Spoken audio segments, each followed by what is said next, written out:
So this fish took the hook with no bait on it, with you in his mouth, went to the cross, was pierced on the cross.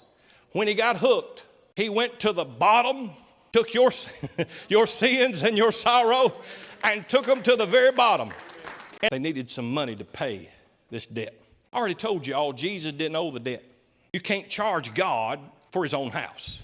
So Jesus is exempt. He don't owe the debt. Peter owes the debt. Peter don't have the money to pay the debt.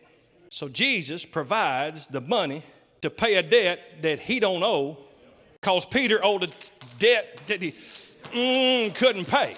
And so Jesus says, I don't owe this debt, but I'm going to provide the money because you ain't got it. Did y'all know y'all ain't got the money to get into heaven? Did y'all know it costs to get into heaven? It sure does. It costs God his only begotten Son. And unless you're willing to give up your only son, that's a big price to pay. Somebody's already done it for you. So Jesus says, well, I don't owe it, but I'll go to the cross and pay it. I don't owe it, but I'm going to go to the cross and pay it because you owe it and you can't pay it. Jesus said, when you get that shekel, we both owe half a shekel. Here's a shekel in the fish's mouth. Go down there and pay it for me and for thee. So Peter takes a shekel.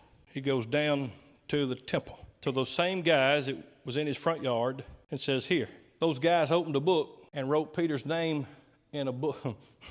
What's your name?